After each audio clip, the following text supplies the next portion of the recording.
The news of the attack of Ukrainian army began to come one after another. The command centers of Russian army were destroyed. Russian army lost at least 500 soldiers as a result of operations. Moscow cannot reduce the number of casualties. Russian ammunition depots, military equipment clusters, personnel, and air defense systems were neutralized. On the Eastern Front, Ukrainian army made significant progress. After the capture of the Bakhmut front, Russian army dispersed. The soldiers recruited into Russian army began to leave the front. Many soldiers who joined the army in mobilization began to flee from the front line in Mariupol. In the process, both Bakhmut and Donetsk are again attacked with missiles. After the attacks on Bakhmut, 4 attacks were carried out on ammunition depots in Russian cities. Ukrainian army is carrying out very violent operations at the same time. Most of the Russian positions were destroyed. If Russia does not sign a ceasefire, it will continue to suffer huge losses. Putin wants to secure the Eastern Front with the Belarusian army. Because military facilities in both the Donbass region and the cities on the Russian border are being demolished one by one, Ukrainian army began to organize more violent attacks than ever before. The tension is pretty high. In the early hours of the morning, artillery and rocket launcher units of Ukrainian army took action. We know that yesterday Ukrainian army took Bakhmut under control.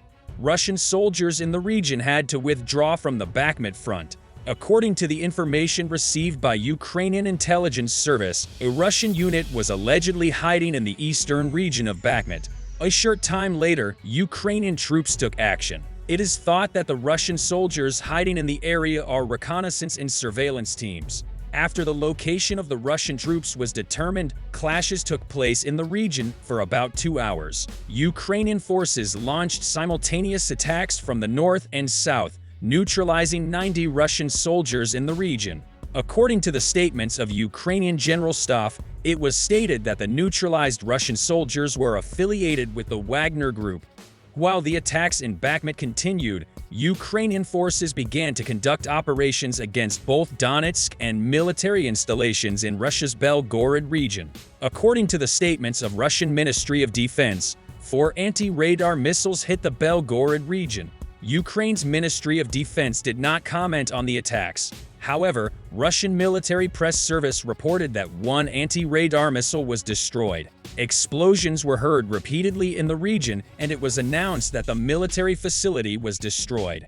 As a result of the attacks, at least 66 Russian soldiers and 4 ammunition depots were neutralized. After the operations in Belgorod, Ukrainian army also carried out operations around Perevolsk with the HIMARS systems. The first target in the area was Russian ammunition depots. As a result of the attacks, 2 ammunition depots were destroyed.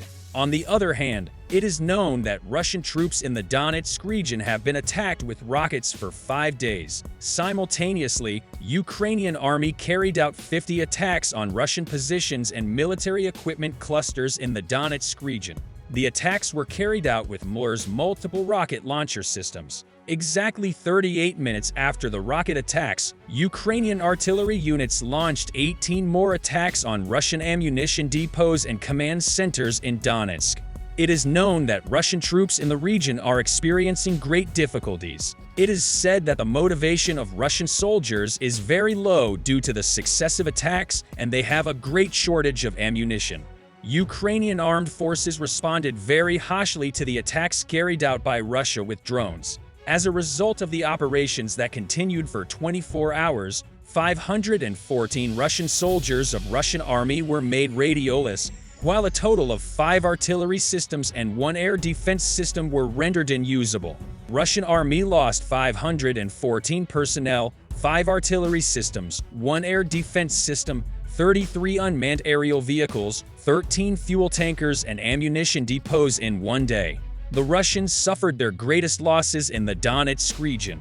In addition, Ukrainian Air Force has carried out 9 attacks on Russian personnel, weapons and military equipment clusters, and 3 on anti-aircraft missile systems positions in the last 24 hours. Ukrainian troops shot down 7 Shahed 136 aircraft over the same period. Ukraine's rocket forces and artillery units hit a Russian command post, a Russian position, 2 ammunition storage points, and a Russian zoo park radar station. As a result of the losses, it was determined that the morale of the Russian soldiers was quite low. We can say that the biggest problem of Moscow is morale and ammunition. British defense officials described morale of Russian soldiers in Ukraine as fragile. An intelligence statement shared by British Ministry of Defense on Sunday gave insight into the morale of Russian soldiers, while the Russian government said it had brigades tasked with raising the morale of soldiers. Shortly after, Russian Ministry of Defense confirmed that new brigades had been formed to boost the morale of the soldiers at the front. Allegedly, actors in the Russian media, circus performers, and opera singers are expected to be deployed to Russian bases in Ukraine to entertain the soldiers during the winter months. Russian Ministry of Defense first pioneered the idea after announcing a campaign to donate musical instruments to Russian soldiers. British defense officials noted that organized entertainment for soldiers was widespread in many countries and had a long history, but that in Russia the idea was strongly intertwined with the Soviet-era notion of ideological political education. Unless the demonstrators arrive with more advanced missiles and weapons, winter gear, and food, the chances of the fund significantly boosting morale among Russian soldiers seem slim.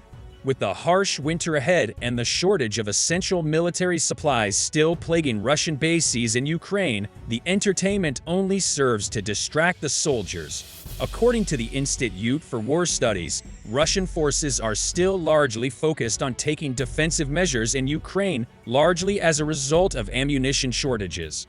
The think tank made clear how Russian troops were building new fortifications in areas still under their control and relocating their personnel to the east bank of the Dnipro River in Kherson Oblast. The massive withdrawal of Russian troops from the western bank of the river in November gave the Ukrainian forces a significant advantage and allowed attacks on the interior of Russian territory.